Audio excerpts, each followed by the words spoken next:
I'm starting over. I'm done. I can't. Start over. Let me Let's do start it over, again. please. All right. Okay, take two. Take two. Beep. Hello, and welcome to a Paul or Nothing spin-off show called Macca in Your Attic, where myself and my guest, we pull that chain down from the ceiling and we watch to make sure that ladder doesn't hit us in the face. We climb up there, we move the cobwebs, we check the boxes, and find that precious Macca stuff that's been hiding for decades and decades and decades. And hopefully my guest here will have some wonderful stuff to show us, along with some great stories. Now, this is a very special episode because, as we can see, I'm talking and your faithful host, he is not. So we're turning the tables. The shoe is on the other foot, if you will. I'm Tom Hunyady. I am the rival show from across the pond, but we don't have to talk about that because today, like I said, it's special. We're going to see Sam Weil's junk that he's had in his attic or in his collection for years and years and years. Sam, my friend, how are we doing today? What's going on, buddy? Thank you so much for that lovely intro. Normally, I'm the one giving them. It's nice to be Right. on the receiving Right. end of one of them for Right. a change. Let me just say there was no one I wanted to have on to host this special other than you. I'd like to think frenemies would be our Yes. would be the best term for it. Well, we definitely inspire ourselves or each other to, I would like to think we inspire each other to do, the best shows that we can do. And, we talk often and we talk about who we're going to have on the show from time to time. And sometimes I get jealous and sometimes you might get jealous. But you know what? Again, it's all about, supporting each other. Oh no, I mean, it's not like you had Peter Jackson on the other week or anything. Like, oh my god, the green monster doth took over my aura. Then my gosh, that was awful. And then BC the Beatles had Giles Martin. I was like, yes. But I've got Jeffrey Giuliano. I've got exclusives there. That has totally blackballed myself from the upper echelons of Beatle podcasting. But yeah, you still haven't gotten Rodriguez on the show yet, have you? We're not going to talk about that. Buskin's in the same country as me. Come on, this is yes. Yeah, whatever. I don't need him, man.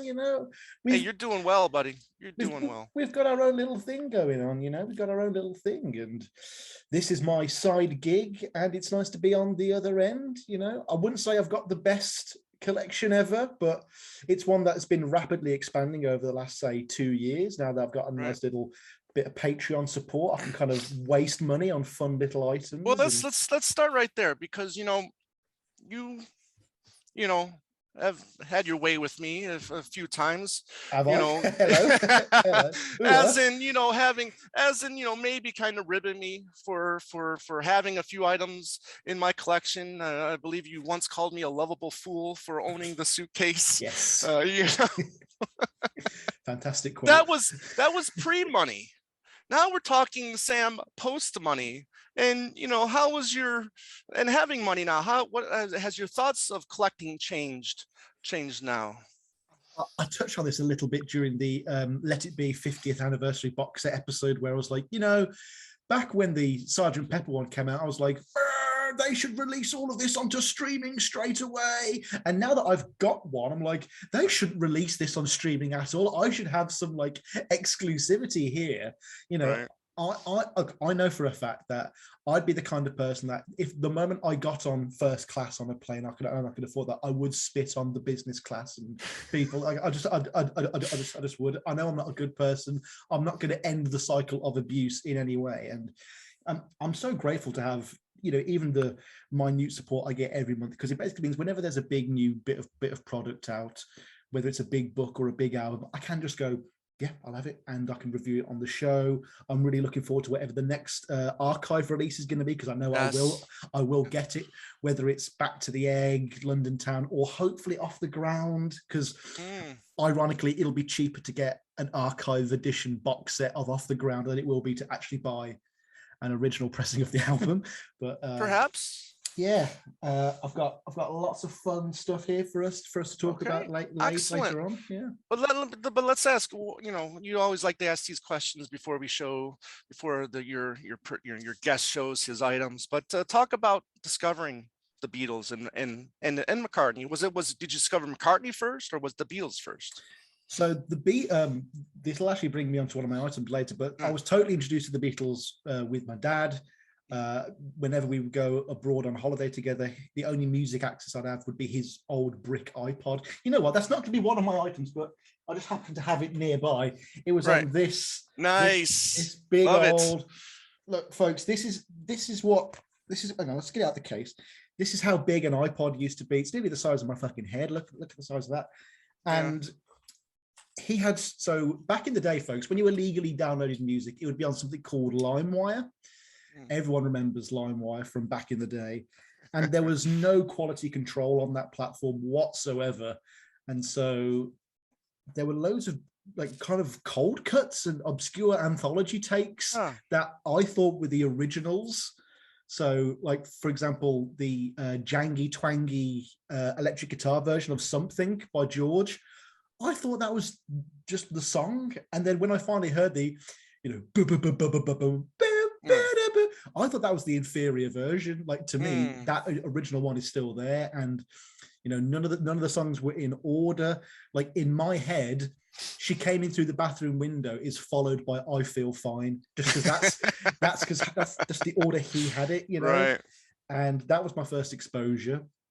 And later on, I just started listening to the albums on YouTube, downloaded them on Spotify, that kind of thing. Right. Then my dad, God bless him, he gave me a copy of Sgt. Pepper's Lonely Hearts Club Band, Band on the Run, and Wings Greatest, and I took them to university, and the rest is history, really. I started doing a Tom Waits podcast called Down in the Hole, which I never talk about here on my podcast or any of my other shows. And after me and my co-host, we had our first of like 3 hiatuses. I was like, what am I going to do next? Do I do a Beatles podcast? No, that's too much for one man alone. Right. I mean, I've tried to do a Beatles podcast since, and it just failed. So I would imagine then. So now going back to the Tom Waits, if there was none of those hiatuses, that you say about, maybe that show still goes, or maybe there is no Paul or nothing. Yeah, I probably would have ended up focusing maybe on the failed Only Fools and Horses podcast that I do need to get back to, actually. But I'm also eyeing up doing one on the upcoming Lord of the Rings Amazon show as well. Oh, yes. Looking forward to that. Get on something while it's kind of still hot, Right. I mean, my God, if I was around when the Sopranos was coming out originally, like, that would have been one to do right away. Right. But that's one of those shoulda, woulda, coulda situations. But I thought, do I do a Beatles podcast? No. Which Beatle do I know the most of? And I was like, I don't know any Harrison. I don't know any Ringo Starr, and that hasn't changed. I knew a bit of Lennon, but I looked at the catalogue and I was like, okay, there's about 4.5 albums worth of content here. Like maybe 2/3 of a tour and no films, whereas you look at Paul's discography and it's just right. And then all the side projects and then the films and the TV appearances and the specials. It's a no-brainer. Yeah, no, it just, like, probably for the exact same reasons you did as well. It's just, there's so much to dive into. We'll never be done, and then, I mean, even with some of the content I've done on Paul or Nothing, I've revisited albums. I can definitely do that again in the future. Just keep going back, just keep doing a loop forever, because the opinions change all the time. So would you say your dad was a collector of Beatles and McCartney music, or was he just more of a casual?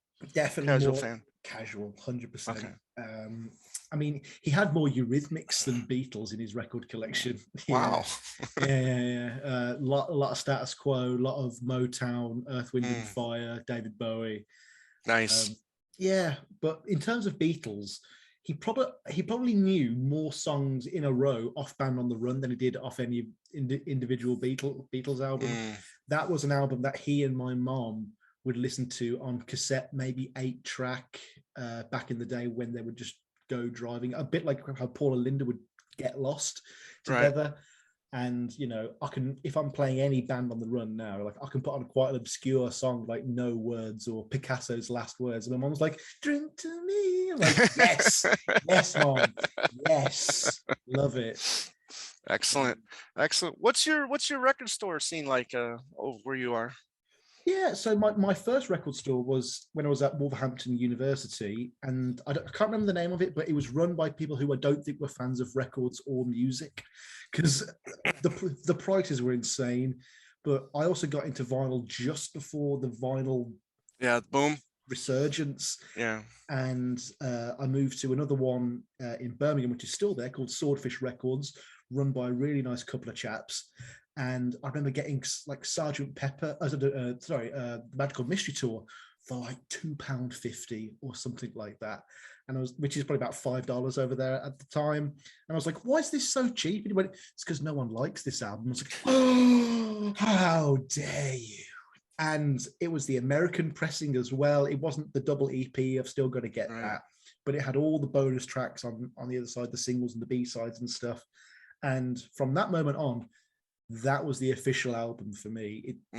That and Hey Jude, the American Hey Jude album, those are official Beatle albums as far as I'm concerned. Oh, yeah. I mean, I remember buying the Hey Jude album back, I believe it was like 88, 89. And I just love that album. I mean, it's all hits for the most part. You got a couple deep cut, B-sides, but man, that's just a phenomenal record. And you can't get it cheap here in the UK either. Even on eBay now, it's still quite expensive, especially when you take the shipping. And that's the thing now. It's just like I've noticed now even over the last 5 years. I mean, the used stuff. I mean, the prices on that stuff is just skyrocketing. And I usually would tell people, if you're a McCartney collector, collect now. Now is the time, even though they're expensive. But when that unfortunate day comes, when he passes, I mean, that stuff's going to go through the roof. Yeah. No, not to be too cynical, but I've started doing that with Billy Connolly here in the UK. Oh, okay. Right. I've just started collecting some of his comedy vinyls and some of his music vinyls because, he's probably not long for this earth, and I'm going to get it while it's cheap.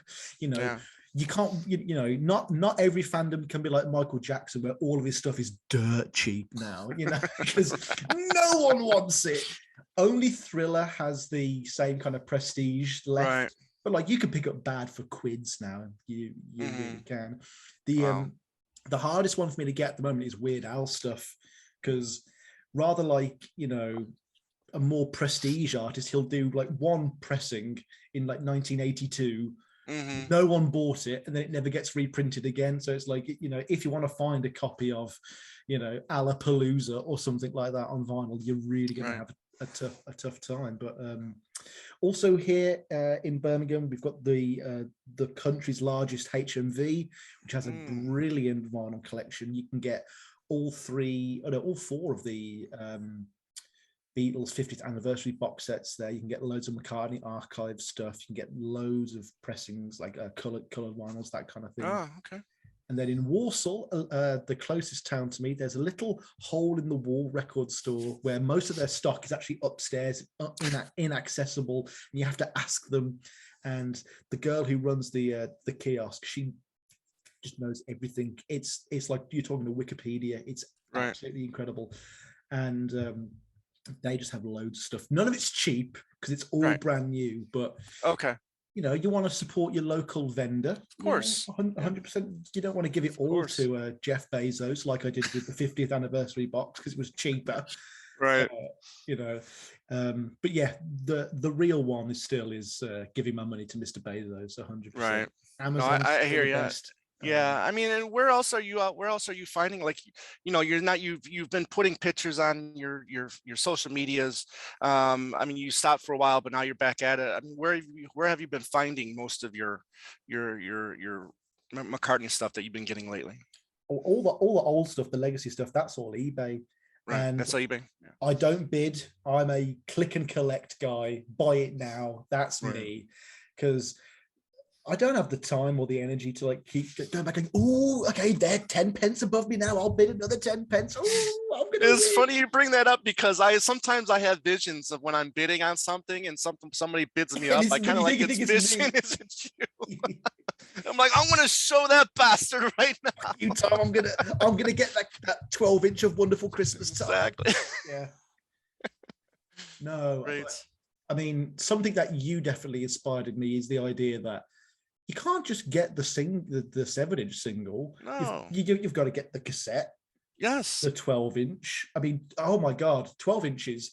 Actually, did anyone actually call them maxi singles back in the day, or is that just I don't something? recall. Yeah, I think Wikipedia says so. And I'm like, I've asked everyone over the age of 35, and no one seems to recall that whatsoever. Eight tracks, the next one though. I mean, I've got a couple of those, but finding those at your local record store is far and few between. Those are going to have to be an eBay purchase, I'm sure. Yeah, and like some of them are bootlegs, and they've all got the songs in the wrong order, and sometimes you have to turn it round to get the other half of the song. I caught the tail end of 8 tracks, and I remember listening to some in the car, and the some songs would stop like halfway in between, and then they'll flip over or whatever, and then the song will start again, and yeah, it's just crazy. No, it's like those early DVDs for like Goodfellas or Schindler's List, as we were talking about earlier, where you'd have to flip the DVD over. Yes. I'm like, what is this? A laser disc? What's going on here? Right. Why can't you fit the fucking information in? But yeah, collecting stuff like 12 inches has been a real joy for me now, because oh my god, the bonus tracks you get on the 12 inches are sometimes better than the A sides. Like, oh my gosh. Actually, a couple of my selections today have incredible B-sides. But excellent, can't wait. You remember the first thing you bought with your own money? It was probably that copy of the Magical Mystery Tour, and then after that, it was Ram, and that sealed the deal in terms of pursuing McCartney. Right. I remember finding a copy of Wildlife years later in a little dive record shop in Coventry somewhere. I was so happy I found that. Right. And like when you find some of these records that are the missing gaps, the missing links in your collection, money's not even an object. It's so impulsive. You're like, do I get my mother that nice Christmas present this year? I know where you're going. Do I pay for that health insurance? Do I give this homeless man a few pennies, or do I buy another copy of Band on the Chobo? Yeah, well, we'll get onto that later as well. You've gotten your Temporary Secretary single now, right? Haven't got a cover for it though. It's just haven't got. Okay, so I need just right now it's the vinyl. But what else is on that bucket list that you're eyeing? That's a must-have, and either the funds just aren't there yet, or you're just waiting to pull the trigger. Oh well, okay. I've got the 2 physical singles for Chaos and Creation, Jenny Wren and Fine Line, but there was a promotional 3rd single that was only on CD. I can't remember which one it is, but I need to get that one. I need an Off the Ground. I want to get the other 2 versions of Hot Hits and Cold Cuts. Oh, okay. There's another couple of versions of Chobber that are still out there somewhere. Still. I haven't got the Fan Club one, for example. Okay. Like comes with the poster with all the dialogue on it and stuff. And then there's another one which is like a neon yellow one with like pink wood. It looks like the Nevermind the Bollocks, Here's the Sex Pistols cover, weirdly. But then again, so many of these bootlegs are bootlegs of bootlegs. You're like, is this real or is this just something else? Like I saw a version of Wildlife which had Uncle Albert, Admiral Halsey on it, 8 track. Wow. It's like, that's definitely a bootleg, but I've got to have it now, What else is there? One day, I'll probably start mugging people or pimping myself out to afford McCartney 333 or a splatter edition. My gosh, that got expensive very quickly. I mean, if I could just think of something that I want right now, I'd love the orange McCartney the lyrics, the one of the signed ones. The signed one, yeah. Right. It's a lovely cover, or just a McCartney signature or an autograph. Just a McCartney, yeah. Now, do you want to see him sign it, or does that one on eBay would? I want him to go. You know what, Sam? I've really been enjoying your podcast. I think it's really good. Of course you do. Oh, Sam, by the way, here's an exclusive about the lyrics for Lunchbox Odd Socks that were cut. It's an exclusive for you. Very good. Yeah, like I was listening to some Get Back Nagra Reel tapes today, And they do Hot as Sun during those sessions. Right. It's not in the Jackson documentary, sadly, but you hear him singing over that as well. I'm like, oh God, Paul, please stop cutting lyrics from these songs. And then you'll get something like Ooh You, which was an instrumental originally that he adds lyrics to. Ad-libs, yeah. Yeah. Amazing stuff. Oh, actually, I'd like a copy of the piano tape on vinyl as well. Oh, okay. Yeah. Excellent.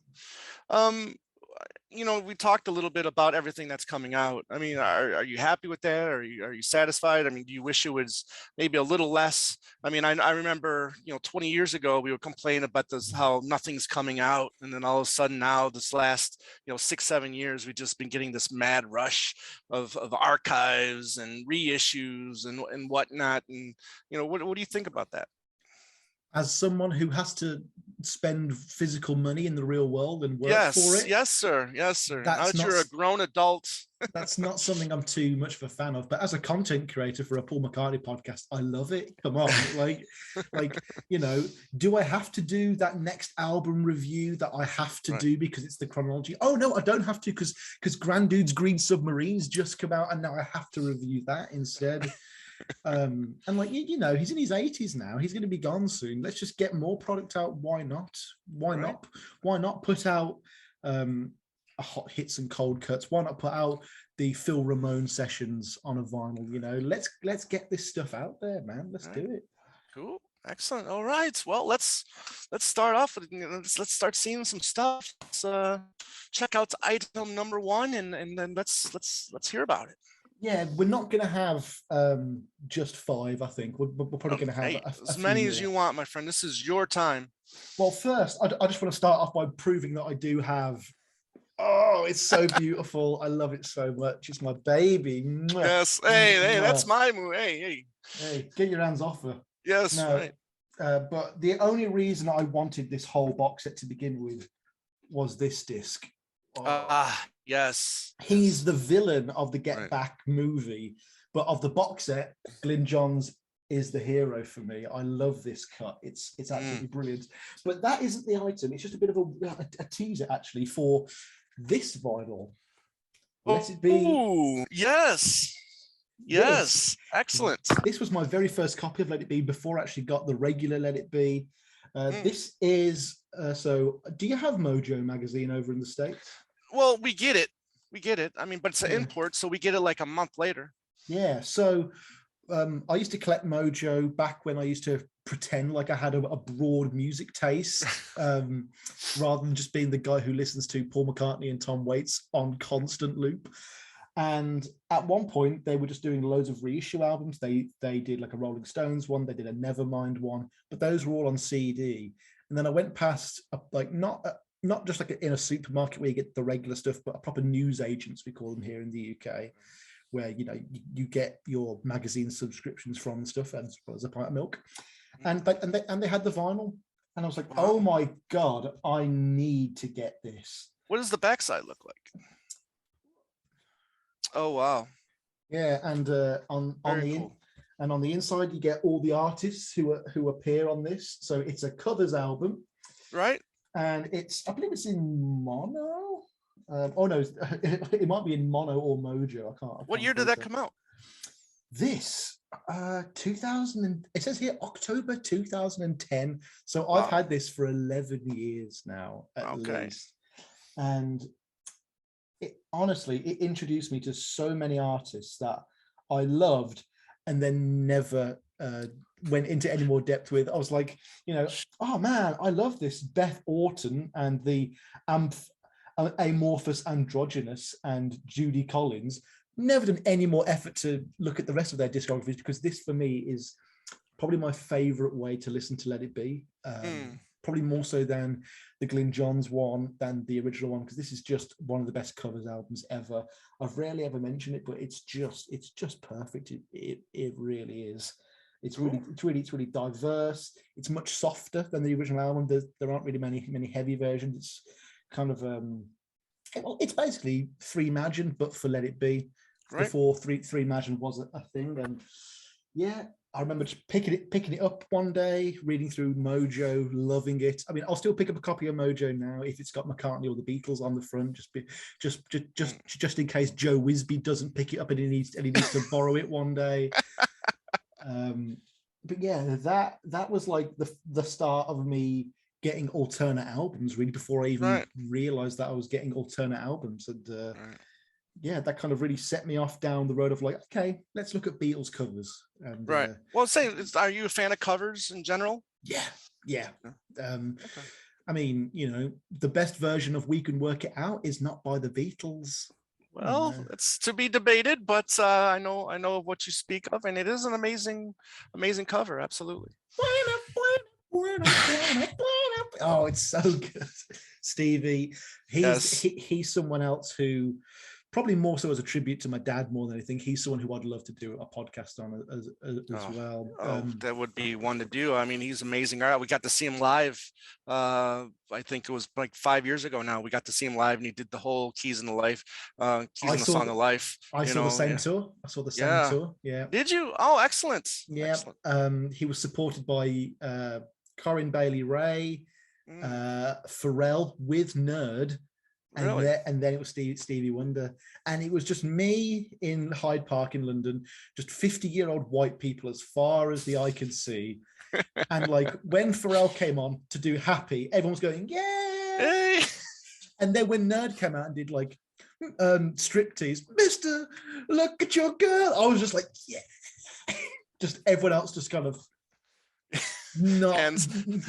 hands firmly by their side. Butts on their No, hands on their butts. Stevie was doing, that tiny little electric piano thing he plays. I don't know what that instrument is called, but he was doing a solo on it for upwards of 25 minutes. I'm not even kidding. I think it was during Saturn. And he just kept going. And my dad went, right, I'm going to go get some food. He went and got some food, came back, solo was still going. He was furious. He was absolutely furious. But yeah, let it be revisited.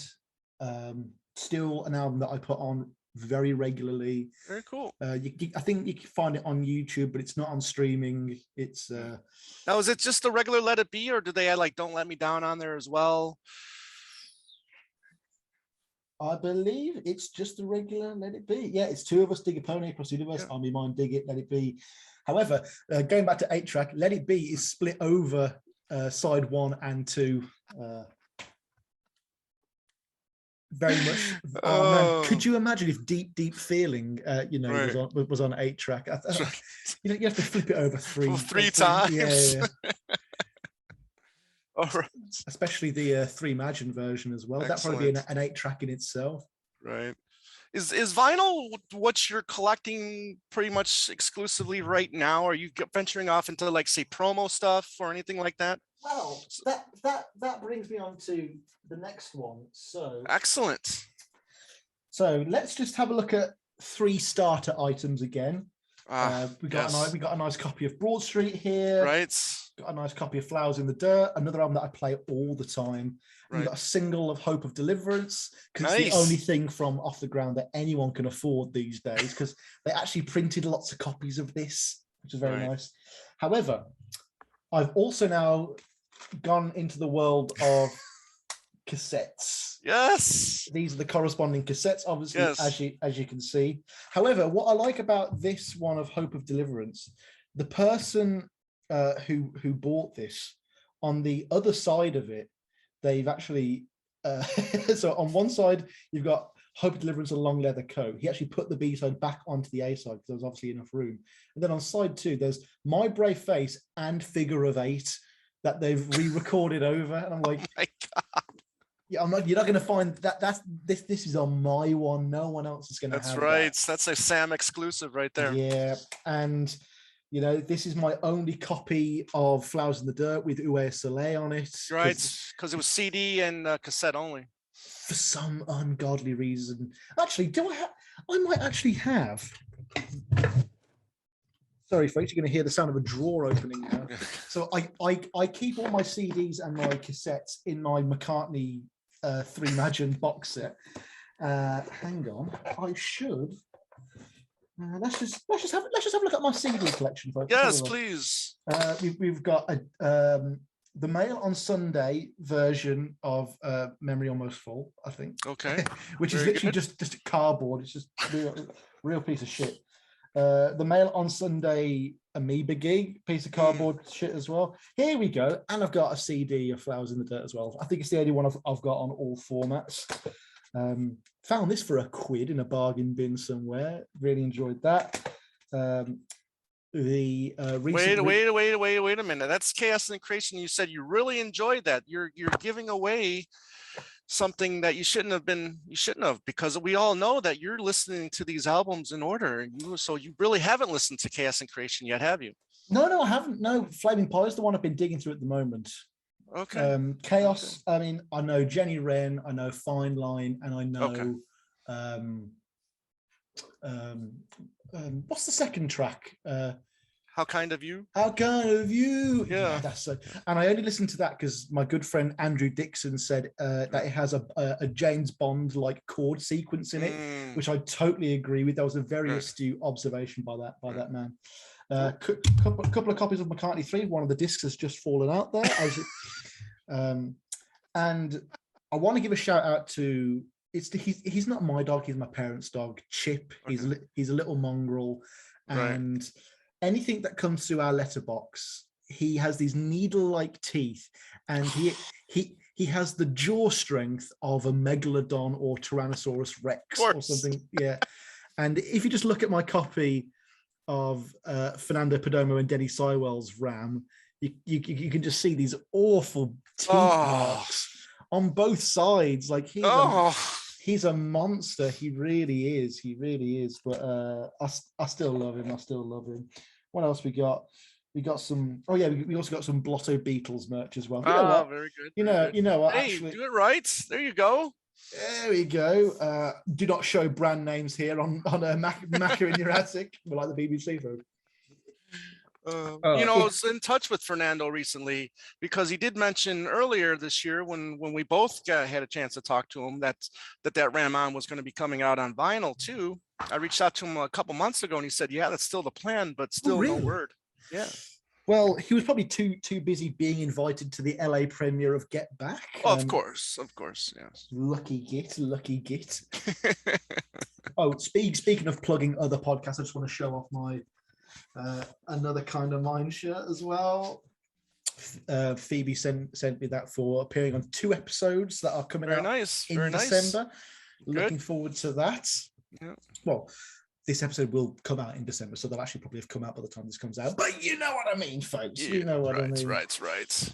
But yeah, item number 2 is my foray into the world of cassette tapes. Cassettes. Very nice. Need to expand that soon. Exactly. I mean, those are still, I mean, the 80s and the 80s, 70s, some of the 70s and some of the 80s stuff are still relatively cheap. Yes. But when you're looking at like the EMI versions or, the Apple version, I mean, those can go for a pretty penny. I've seen like a Wildlife go for $50 on cassettes. Yeah, I know. I'd rather spend the money on getting the archive edition if I'm going to spend that much, you know what I mean?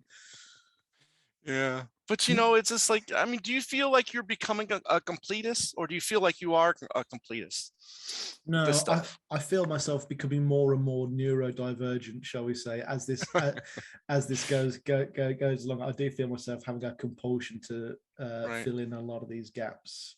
I mean, do I start getting foreign ones, like Japanese ones is another money sink, because not only does it have a cool bit of red going down the left-hand side, but all the letters are unrecognizable. Oh my God, the Obi strip, you got to have the Obi. I mean, I'm at the point now where like I've got all of the archive stuff now. I've got, on vinyl, I got all the reissues, and now I'm going back and like finding a Columbia stuff, the reissues, and the MI stuff and the Capitol stuff. So but it's got to be the best pristine shape possible, or I'm not going to spend the money if there's ring wear on the record. You know what I'm saying?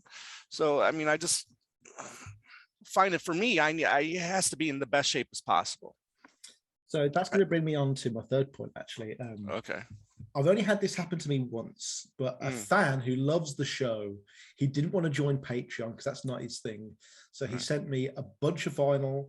He sent me a bunch of shirts in a big box, and it cost me $100 in customs to actually get it into the country. What? Yes. Wow. Because it was a big hefty box. He wasn't fucking around. This guy. I'm not going to mention his name. I'm not going to be embarrassing, but he is a lovely fella who I'm indebted to forever. And I'm sure many of you who watch this show have seen the variety of McCartney shirts from previous tours that I wear. And 2 items that he put in there were items that I never knew I'd own, and I play them literally every week now. If I'm getting the vinyl player, I'll be playing these.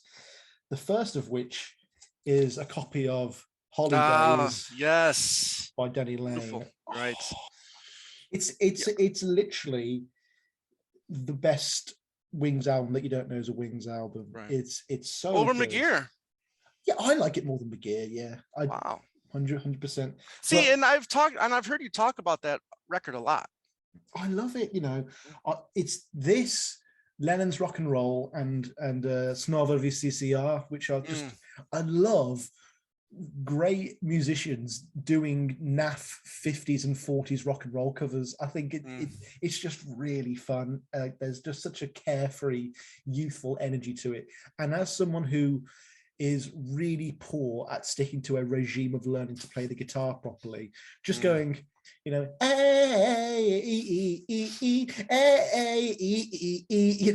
very, very fun for me to play along to some of this stuff. I believe my next listen with Sam is going to be Denny Laine's Holidays, and the best part about that, dude, it's only going to take me half an hour to record it, because this is a quick album. It is over before you know it.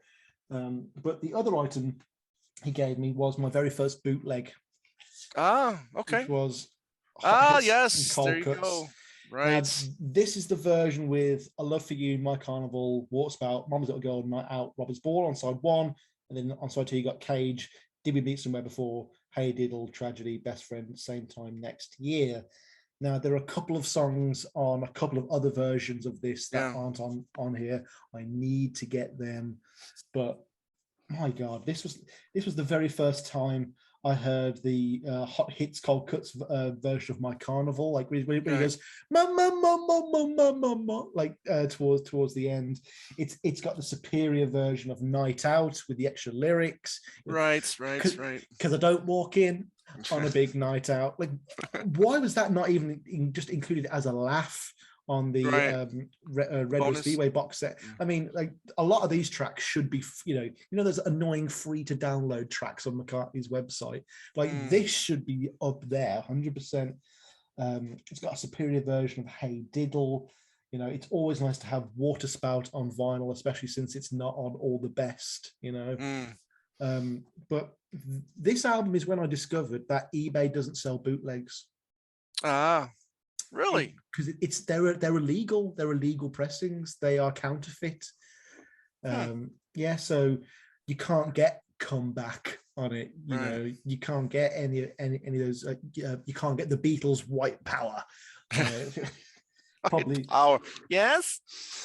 Commonwealth. Yes. Yeah, a fan of Two Legs sent me 5 or 6 different versions of Cold Cuts that he put on ripped on CD for me, which was really nice of him. Yes. No, I need them on vinyl though, dude. I need them on vinyl. No, I hear you. And on the back you also get the McCartney doodles. Nice. Yes. Because everyone says Lennon was the great doodler, the great artist, but over the years, I think that's been totally refuted. McCartney's done so many brilliant paintings and so many. Well, you got to be careful because doodles. There's the Lennon fans out there that will not appreciate that comment so much. I'll take them on. Put them up. I have seen that copy of Cold Cuts at my record stores before too, but just have. I kind of have a different feeling about bootlegs. I mean, I do appreciate them, but I don't think they're a necessity, really. So, but for me, it's just about having all the songs on vinyl. Right. That's it. Yeah. The fact that there wasn't a McCartney B-side with peacocks on it is just a travesty to me. Right. Especially when you look at a lot of the 12 inches and stuff like that, where he does just throw the bottom of the barrel on there, and it's like, okay, so where's I Love This House? Come on, Paul, what's going on here? Don't just leave it on an Ubu Jubu. Come on, give it to us proper. But yeah, that was okay. from So that was number 3. Fan, yeah. Oh, also that fan sent me American copies of Tug of War and Wings at the Speed of Sound. So I've got bonus copies there on slight label differences. In the States, Tug of War seems to have a higher contrast and saturation on the cover. It's much darker. There's actually a difference when you put them side by side. Love any minute differences. Big differences, not too fussed about. But as we'll see with my next collection, I am all about the minute differences. Right. Chobber. Silver star in the corner. Red star. Then we have orange chobber, yellow star. Pink chobber, yellow star. Red chobber, gold star. Wow. And then a slightly different red chobber and silver star. This is my addiction. This is my addiction. Obviously. I see that. I don't have a problem. I can quit any time I want. Just one more. I was walking down the street one day. Who did I meet? No. And a bloke came up in a long trench coat, went, "Hey kid, you want some chobber?" And he was like, "The first one's free." And I was like, "Oh, what can just go come wrong?" on this van, right? Yeah. And then cut to me 2 years later on a bed. I've got a belt wrapped around one of my arms, and I've got a vinyl needle stuck in there, just listening to chobber. Oh, that was almost like the McCartney 3-color vinyls. You just have to have every. And that was before that as well. I was doing this, and then because didn't you have all of that? Didn't you have like different coloured copies and stuff? Because I know there was like a deluxe edition of New and an extended edition of New, but that didn't have a bunch of it didn't colors. No, it didn't have the bunch of didn't have no. But I'm officially with the yellow splatter, the 3,333. I now have 10 copies of McCartney 3 on vinyl. That's insane. Yeah.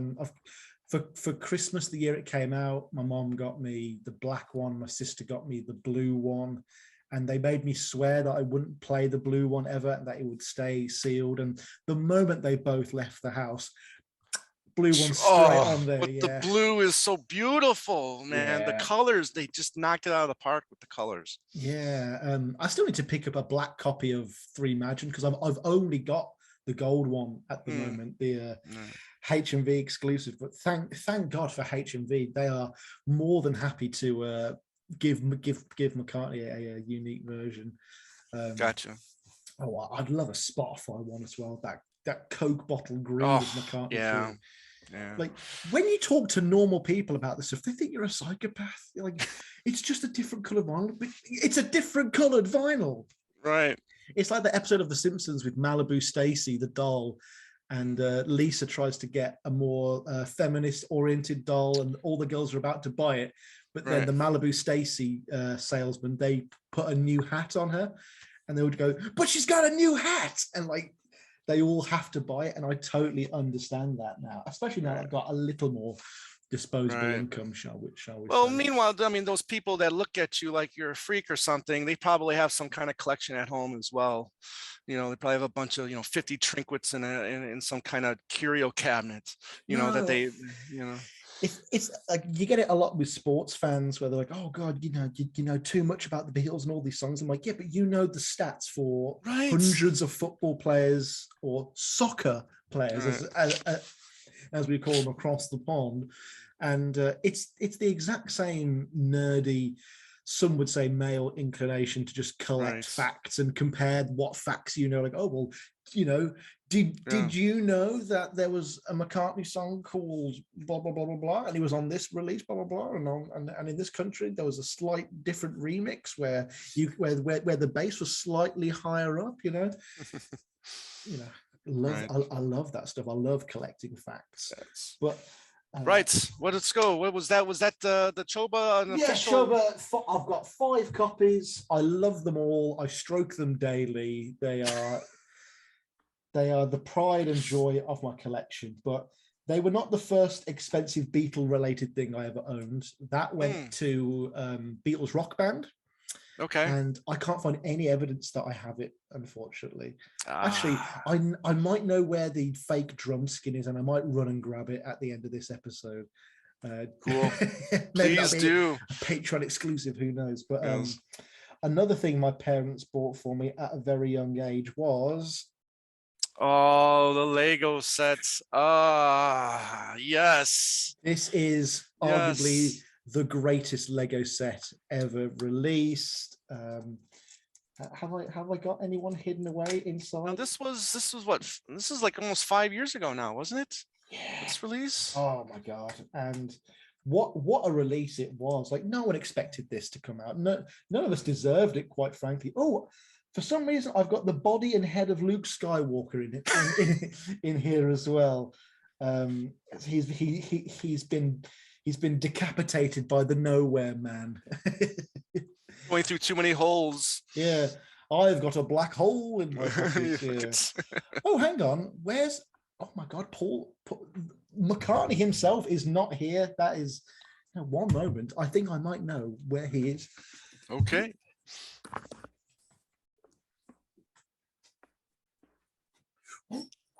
There we go. If I remember correctly, so this little Lego minifig of Paul McCartney goes with me wherever I go. It genuinely does. If I'm going anywhere for more than one night, I put him in my little bag. He goes in one of the top pockets, because I just like, I've got lots of photos that I'll probably never put out there, but it's like he's going on holiday rather than me. So if I go to London, I'll pop him on a railing somewhere. It's like, oh, Paul's seeing the London Eye or Big Ben or something like that. It's such a well realized set, and you get the little. Isn't it crazy how we would do something like that as a kid, and we're still doing stuff like that now? I get Lego sets every year for Christmas. I still do. 2 years ago, I got a Batmobile. Last year, I got a Stormtrooper bust helmet. And it's more for my mum more than anything, because she just enjoys watching me be able to go. Right. And she's like, how can you build that so quickly? And I'm like, it's second nature, Mum. It's so ubiquitous to me. I can just, that goes there, that goes there. Like, I remember my dad being quite upset that I built this in probably about half an hour. I was like, I spent so much money on that. And those weren't cheap. No. And now there's talk of, it happens every few months. There's something called Lego Creators, and the fans get to put forth on Lego's main website theoretical sets that they'd like to see be released. There was a Shaun of the Dead one that got rejected because it's too violent, for example. But there was the Ecto one for Ghostbusters. That was a Lego Creator one. And then they put that out, and it was a massive success. And then Lego bought the rights for all the Ghostbusters movies subsequently. So, there is room for this stuff to work. And the one that everyone wants is Apple Studios, the rooftop. Yes. Yeah. But the problem with that is that you've got the great bit on top, you've got the crown and and then you just got a normal London building in the middle. So they'd really have to be creative with what they'd put on those floors, and you can't do a basement either, which is where the recording studios were, and that's where the magic happens. But who doesn't want a George Martin and Glyn Johns Lego mini control room? Yeah. One more time, Paul, just all in there like that. Just, right. but yeah, this is one of my this is in my bedroom yellow submarine display where I put the vinyl behind it and the DVD. Right. It's just a nice bit of color, you know. Yes. My bedroom Excellent. has it has canvases of the Beatles on almost every wall. I've got the Band on the Run poster up there, the Venus and Mars poster, the London Town poster up there that's nearly split in half by this point. You know, just every available surface is covered with the fact, like, it's what the police would call an orgy of evidence. Like, oh, does this kid like the Beatles? I think he does, officer. I remember taking like the White Album posters to school and getting them laminated so that way I can put them on the wall without piercing the actual picture themselves, because I make sure the laminate was, you know, over the whole thing so we wouldn't damage any of them. You know, it was fascinating time. Loved it. I'm always one to make my peace with the fact that I wear out a lot of my stuff, like whether it's the vinyl, whether it's shirts, whether it's hats, whether it's posters. I get the joy from using them, not by just looking at them, you know. I hear you. What do we have on the the CD didn't fall out. It was all the little postcards. There we are. Well, actually, for example, so my McCartney 3 dice and the dice tin, I take to my Yu-Gi-Oh tournaments every other week. Nice. Because in that game, in that nerdy card game for weeboos and losers, dice are very important. Tokens are very important. And say if I've just done a card effect and I need to remind myself that I cannot do it again, slam a McCartney dice that says McCartney on it, you know. And I'm yet to meet anyone who goes, oh, is that the Three Mansion dice? Like none of them get it. None of them get it. They're like, why does that dice have 4 number 3s on it? You know, they are really none the wiser. But I'm hoping that one day I'm sat across from a kind of Bridget Bardot sort of figure, and then I put that down. She goes, "Is that the Three Mansion dice?" And then our eyes lock, and yeah, and then that's how we met. You know, but it's yet to happen. One day. I just want to point out, George has the motor, Lennon's got the telescope, and Ringo literally has a hole. Of course, yes. I hope I've still got a little bit of love in here, though. It's not here. I'm actually. Oh dear, where? Oh no, here it is. Yeah, I've still got it. Thank God. If I'd have lost that, literally the value of this would have plummeted. Oh, of course. Right. I'm glad that I've not just shown all vinyl here so far. Right. So that was number 4, right? Yeah. Let's just have a little bonus round, just because I remember seeing you struggle in your old age to lift this heavy book, but like, look at it's massive, isn't it? It's so big. Like, I could genuinely see this being a weapon in the next issue of Clue, you know, or Cluedo as we call it over here. Just Colonel Mustard in the library with a copy of Paul McCartney. Damn you, States, for just having that damn plain green box. What's that about? What's that about? I mean, the orange cover, yeah, that looks great. It's bold. It's like out there. It's very psychedelic, but kind of snot green. Like, no, thank you. Man, the chaos. Yes, that is beautiful. I like that it's a photo, but do you not feel it's a bit? Could you have picked a photo that's not an album cover? Yeah, maybe. You know that great photo of Paul up against all those photos with his big beard, and that long coat. That would have been great too. But we kind of got a little bit like that, because then on the US version, on the spines, we got McCartney there, McCartney's profile there, and I think he did have kind of like a beard or whatever. Yeah, the pure McCartney album cover would have been a better one, because absolutely that's just a compilation album, you know. Right. Well, this book is kind of like a compilation as well. Yeah, I think it was chosen just because so much of it is about his young life and pre-Beatles, and that, you know, they spend so much time talking about, like, I love that anecdote where it's like, I was the only kid in school who could spell phlegm. Yes. Now, did you get that on release day? Yeah, and I didn't think I would, and it arrived through the door minutes before I had to cycle to work. And I was like, oh God. And let's just say I was 10 minutes late that day because I had to just pour over it a little. Definitely. Right. Absolutely. Absolutely. Excellent. You know what? Next one is actually my most recent purchase, just because I thought that'd be fun. But we'll go back in time a bit, because here's another CD from my CD buying stint. So I thought, I'll pick up a copy of Flaming Pie. And then I thought, you know what? I'll pick up a copy of The World Tonight. Yes, excellent. A copy of Young Boy. And a copy of Beautiful Night with a crack in it. You can see that crack is from Chip the Dog. Once again, and then does Young Boy have doesn't it?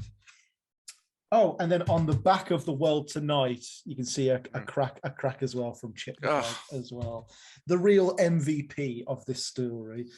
Then I decided to pick up Beautiful Night picture disc. Excellent.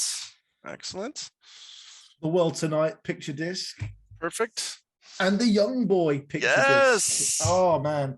Collecting Flaming Pie stuff is so dirt cheap. I don't know what it is. It's in that weird limbo of everything being cheap, but not quite getting just to be like legacy expensive yet. It's still new enough that it's.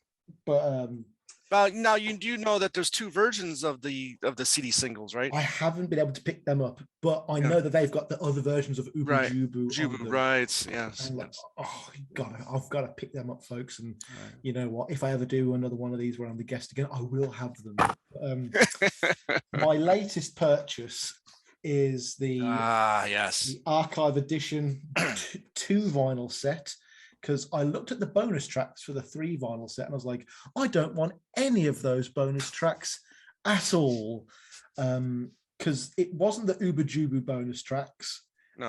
And it didn't have Love Come Tumbling Down or anything like that. And I was like, oh no, it's just Great Day acoustic, the songs we were singing acoustic. And it's like, that's the album anyway. Why do I need this disc? But I've been enjoying this album so much. I cannot wait to do a proper episode on it. I think I'm doing it with Duncan Driver, actually. It could be my first Ken Michaels-less review. Because then after that, I'm doing Chaos and Creation. No, it's Driving Rain's next. I might do Driving Rain with Ken, because my good friend Tom Quee, who I did the Tom Waits podcast with, he called dibs on Chaos and Creation 5 years ago. Well then. And I've never forgot. And he's always like, when's your next album review? Because what he's actually asking is, how much longer am I going to have to wait? I feel like he will start losing his hair by the time I finally get to Chaos and Creation, because you must go through the same thing. But I mean, you've probably got a bit more just knowledge stored in your head. But when I come to reviewing an album, obviously it is the first time I'm looking at it, so I do have to just literally read every book on it and go on every website and get every bit of info, because I don't have all the context and stuff. And the closer we get to the modern day, the more sources there are, especially online sources as well. Like, if you want reviews of wildlife, you'll get the Rolling Stone review online. Right. You might get a Chris Gow review. That's it. like you can type in anything. You can type in Paul McCartney and Wings wildlife newspaper review, and Google will just come up with someone's blog post where they say the newspapers didn't review this well. It's like, no, like I want the Boston Herald and the New York Times reviews of these albums, and they just haven't archived that stuff, and it's so painful. And McCartney's not going to be including that info in the archive editions, because a lot of the reviews were never that good. But yeah, copy of Flaming Pie, my latest purchase. Been enjoying Excellent. it. I love that it's split over 2 discs, so I have to get up every 30 seconds to change the Change it. Like side 2's easily the best side as well, which has Oh, absolutely. you get Some Days, Young Boy, Calico Skies, and Flaming Pie. It's like nothing else on the album compares to that, really. I was shocked when I saw one of your tweets where you did a poll with your least favorite, and I was shocked to see Beautiful Night on that least favorite. I mean, the ending coda with Ringo, yeah, sure, I love it. But the rest of the song, I just associate with the Phil Ramone sessions, and I didn't like it back then either.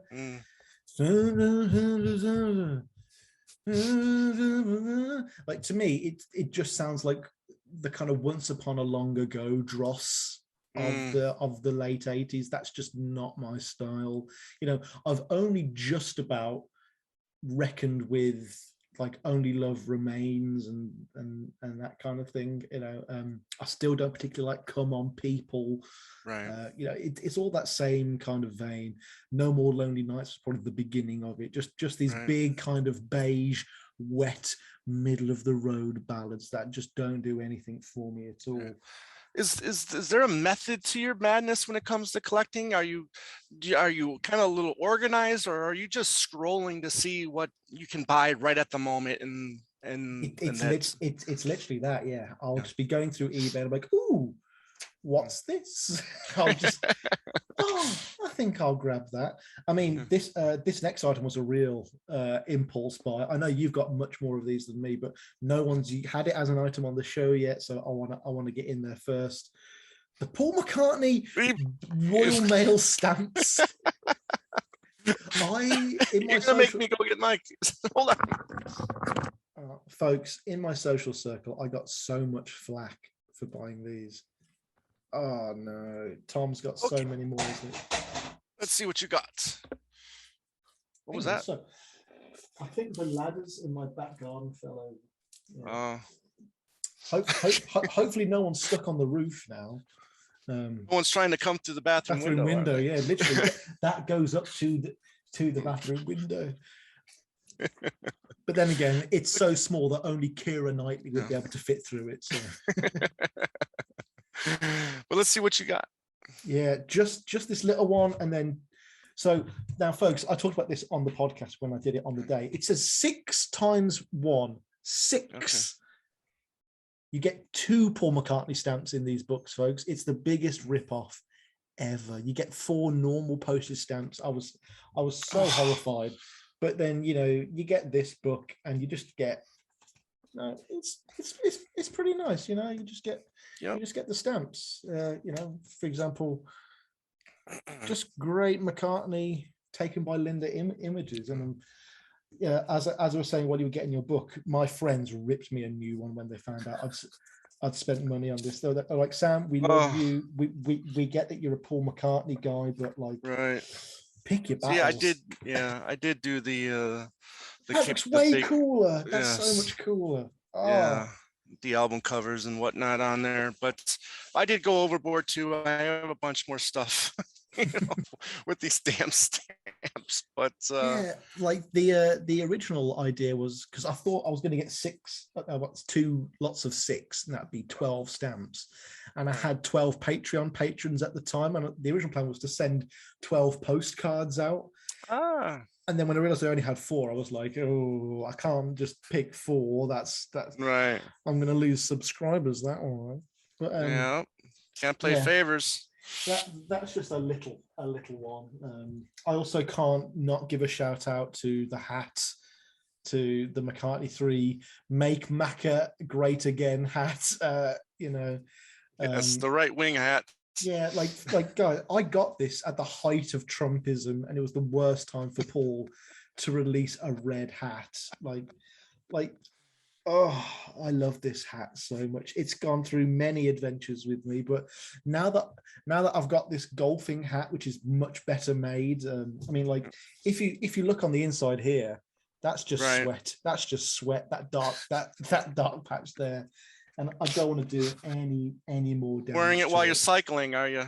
Literally, yeah. And then I get to work and there's just this band of sweat across my forehead there. See, I had thought about those too, but I've got a few. I'm watching a few on my eBay list. I've got a couple of tour hats that I'm looking at, hopefully getting one day too. Yeah, I need the white one and the blue one as well. Yeah. I've got to pick them up. All that stuff was sold out, didn't it? So quickly. Although I'm pretty sure you can still get most of the 3 Imagine shirts and t-shirts. Yeah. But the regular McCartney 3 itself, I think, is all that stuff. Did you get the Christmas decoration from McCartney 3? Yeah. No, I didn't need it because I have my own little McCartney ornaments. That's fantastic. Yeah. And then I'm 100% sure that McCartney kicked off this whole multiple editions, multiple formats boom because Taylor Swift's albums came out on like CD, ABBA. vinyl, cassette. ABBA's awful new album, so bad. So be careful. Bad. There's a lot of fans out there. Look, I'm very well aware that most of my fan base are at least double my age, but that album was so bad. It was so awful. I was like, I haven't listened to it yet. I'm glad they got their money. Mm-hmm. You know, good for them, but it wasn't a good album. And then St. Vincent, When Daddy's Home came out. Oh, I love that record. Not her best record. I still think her self-titled's probably the best still by quite a while. And Mass Seduction is very good as well. But that came out on vinyl, colored vinyl, CD. Mm-hmm. I think there might be a picture disc version. Then there was cassette and 8-track. I was like, she took it to the next level. Well, see, that's the thing, because McCartney didn't do a picture disc for McCartney 3. I was kind of actually surprised. Yeah, like him with the photo we just saw on the stamps collection the other. Right. Yes. Yeah, that would have been really cool.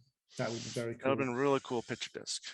Absolutely. I don't think I actually have any picture discs, actually. I don't have the We All Stand Together one. I don't have the Good Night. I saw the Good Night Tonight one in a shop once when I was going to visit my auntie. And then I thought, I'll come back to it. Called them back a couple of days later. It had been sold. I was like, who wants a Good Night Tonight picture disc in Shenston?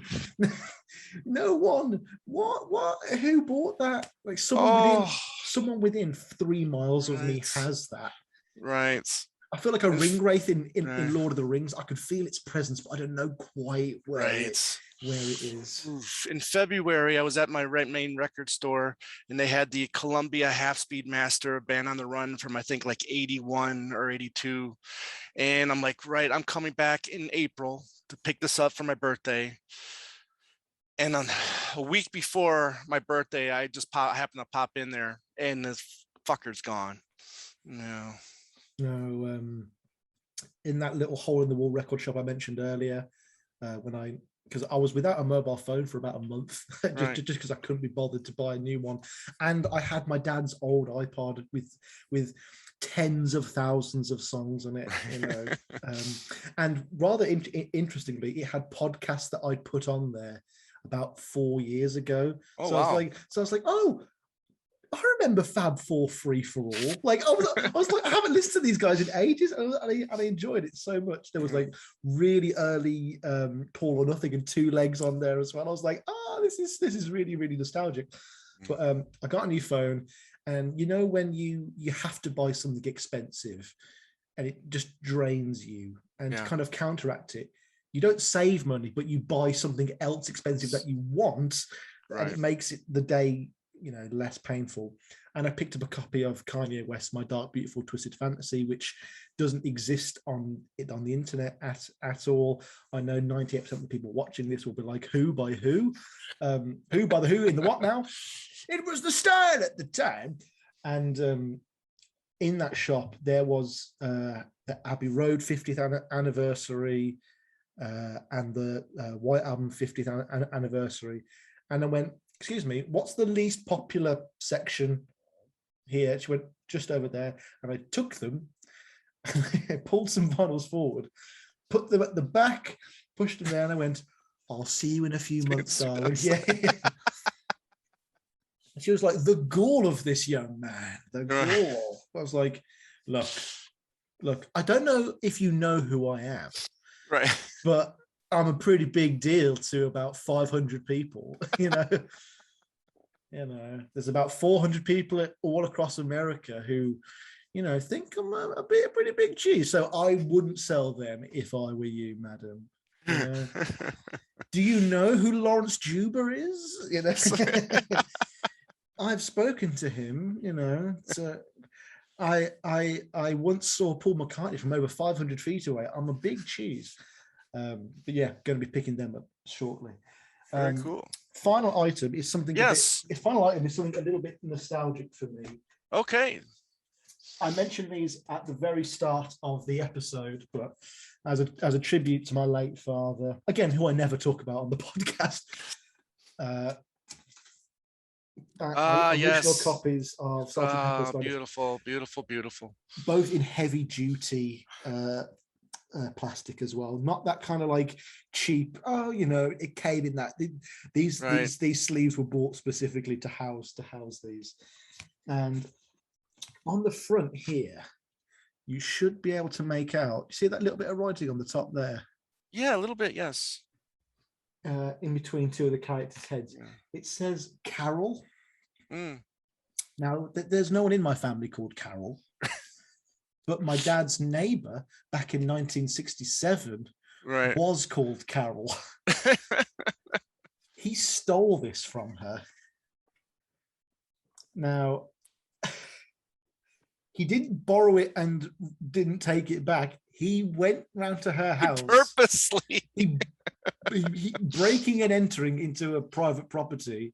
Like, if he was in Texas, he could have been gunned down with the castle laws. You know what I mean. He broke into Carol's poor house, probably plucked it from her cold, dead hands. Right. And now it's mine, and I'm never going to give it back because, finders keepers, losers weepers, ladies and gentlemen. But, does it still have the goodies in there? So we've got the cutouts. Wasn't there cutouts in the original? So we've got the original sleeve on the inside, and we also have. Yes, that's it. The cutouts. Yeah. Oh. And you can't really see it. Oh no! Does it open up? Yeah, and you've even got the classic image on the inside. Oh. Now, is that a lyric page in there? Now, is the lyrics on the? Hang on. Here we go. Mrs. C. Creswell, number 1. Hang on. You should be able to. There's a little bit of text just there. Yeah, a little bit. Yeah, I see it. Yep. Mrs. C. Creswell, number 1, Cedar Avenue, Brown Hills, Walsall, Staffordshire. So that was the property he broke into and took this. And I'm so grateful because. Well, let's hope Carol's not watching now. I hope she's dead. To be honest, I hope she's shuffled off this mortal coil. I'll see you in hell, Carol. Let's see if it has. Take that baby out of the out of its shell, if you will. And then you got Band on the Run as well. See, now that's the Helen Wheels-less copy, right? Does not have Helen's Wheels on it. No, only in the US. The only way I've ever, that's one I should pick up, actually, a US copy of Band on the Run. But my Spotify playlist of Band on the Run is called Sam on the Run, and it's got Helen Wheels just stuck in there. Right. I'd love to think where I'd put Country Dreamer on the album as well, but it just doesn't fit really. But got the original sleeve as well, the lyrics on the back, posters in my bedroom. Okay. Cool. I am up to 6 copies of Band on the Run now myself. Is it you or Andy who's got the masses of RAM? Andy's got it's crazy how many copies of RAM he has. It's like 15 plus, isn't it? It's right. Like yes. Yes. Right. I promised that at the end of the episode I would quickly run to my garage and see if I can find let's go. Yes, please. Right. Do it. Talk to the camera. Say whatever you like about me. I'm sure I'll watch you back in weeks to come and laugh. See you in 2 seconds, everyone. All right, Sam is out of the building. What shall we say about him? Anyways, maybe I can show some goodies while he's gone. Maybe. A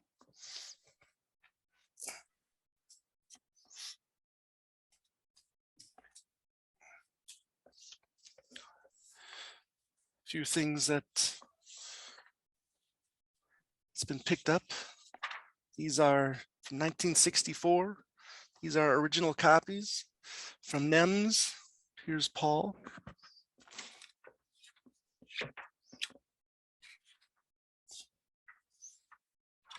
Here's George.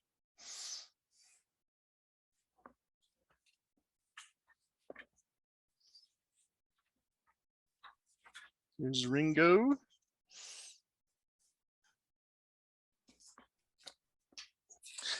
And last but not least, here is John. Oh, what are we looking at? What are we looking at here? Oh, just showing something that my mom and stepdad found at a garage sale in Michigan. They're called car boot sales. They're called car boot sales. Thank you very much. But they're, if you look at the bottom here, it says NEMS, manufactured by NEMS. So I think these are like, should be original 1964 little illustration posters of each one. And here's our kid right here. Oh God. Yes, I prefer. I like the smaller illustration to the left. Yeah, actually. yeah. So thinking about getting these framed and. All right, so this is the rock band. This is the rock band drum skin that you could originally put on it. This is. I should just have this out. This is really cool. I'm surprised you kept it in the garage. All these years. It's been in my art folder from high school, from secondary school. But if you go back on my Instagram page, you can find the art project I did on the Beatles, which got me an A. Oh, nice. Which brought my average grade up to a B, because I mean, as many of you know, I have a terrible habit of starting something really cool and not finishing. And not finishing it, you know. Now, did you get that? Did you get that the year it came out, or in 2009, or was it a little later? Around 2009, yeah. My friend Tom, who I mentioned earlier, I didn't have my card on me. I probably didn't even have my first job at that point. I was just kind of floating through the ether, and we were walking past HMV. No, it couldn't have been 2009 because it was on sale, or maybe it just didn't sell well in my local area. But the box set with the Hofner bass, the drum kit, and the mic with the game. £50, just under $100, and he just bought it for me then and there. He just bought it for me and just like, Sam, here you are. Pay me back when you've got the money, and eventually I did. And I wore that game down to the bone. I really it taught me how to play drums, like legitimately. When the school drummer, who was in the school band, got expelled for smoking weed at school. There was a panic, not a reefer madness panic, but there was a panic that we didn't have a drummer, and because I could go like that and do the Ringo drum line.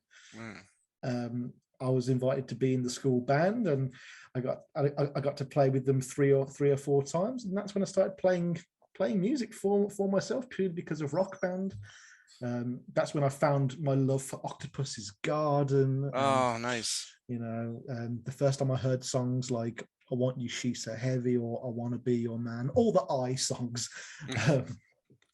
I never got to play the downloadable content, which I think you could get all of Rubber Soul, all of Sgt. Pepper's, and all of Abbey Road. Nice. But I watched them all online. I know them all beat for beat. And like, I remember when like all the studio chatter for the 50th anniversary box sets were coming out, and everyone was like, "Oh my god, this is mental!" All this stuff that was all on Rock Band back in the day. Like, like, "Come on, George, I want to hear the world." All of that stuff. That was just on there, and for me, that was like old news by that point. But that's my next dream episode of Paul Nothing to Do is to find my old copy of it. I can't use my guitar though, because I actually mentioned this on my roundtable discussion with the Blotto Beatles the other night. Actually, I left the radiator on, and I leant my Hofner bass up against it, and came back. Luckily, it didn't drip into the hardware and ruin anything. It didn't stain the carpet. But once I peeled it off, it was like a flaccid penis. Let's just say that it was very, very. Speaking of bass guitars, do you remember the scene where, and I think it was episode 2, where someone brings in the Magic Alex prototype of the guitar / bass, where all you do is just turn the neck. And then I think it was John who's just like, yeah, but how do you stop the interference with the other strings when you turn it around? I was like, wow, you cut through that problem solving, straight. Correct me if I'm wrong, Tom, but I think this Magic Alex is a bit of a charlatan. Bit of a hack. Yeah, my God. All you had to do to impress John was just say, oh, I like Yoko's art. And then you're in the Beatles. You're in, right. Yeah. Official hanger honor. Not that I'm being flippant or anything, but well, have you shown us all of your junk? Is there any last minute items that you can show us, and so we can all marvel at? What else? Have I got anything? Have I got anything in the drawers? Let's have a look.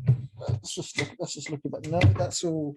That is literally all junk. I mean, you've all seen the yellow hat. I've got my vinyl box over there, but it's mostly just stuff you've all seen before, all stuff that you can see on my Instagram page, which is at McCartney Pod or at Paul McCartney Podcast. It's one of them.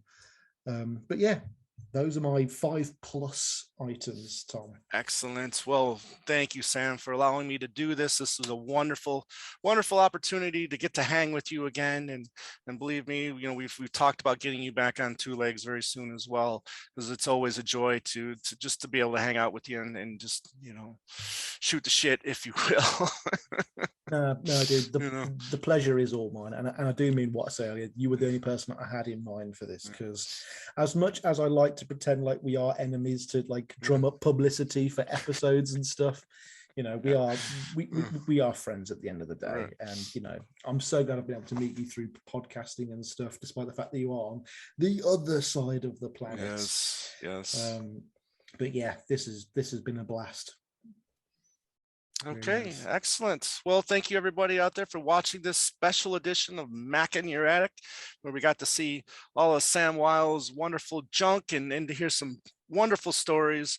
The bit with your, the albums with your dad too, is just a very, very touching and moving story. I love stuff like that, and and I'm just glad that you have something like that, to help remember your, no one can touch them either. No one can touch them. If anyone comes near them, I launch at them with a machete. I'm like, get him. No, do not touch. Bad friend. We married for 50 years one day, and your wife will say, "Can I finally touch these, please?" And you're like, "No, away, woman." No, even if I have children, they won't be able to touch them. Of course. Never. I'll be on my deathbed and I'll be like, make sure you burn them. You are not allowed to have them. But Dad, you mean they're not going in? Don't you want to give them to us like how your dad gave them to you? No. You can have my copy of McCartney 3. They should be burned. I mean, just either buried with you or burned with you, or whatever way you want to go. This will be buried with me. This will be buried. Oh, right on. Yes, right on. There we are. Excellent. Well, everybody, thanks again for watching. That's going to do it for this episode of Macca in Your Attic, and I hope you all had a wonderful time. Sam? Peace and love. We'll see you soon, my friend. No more autographs.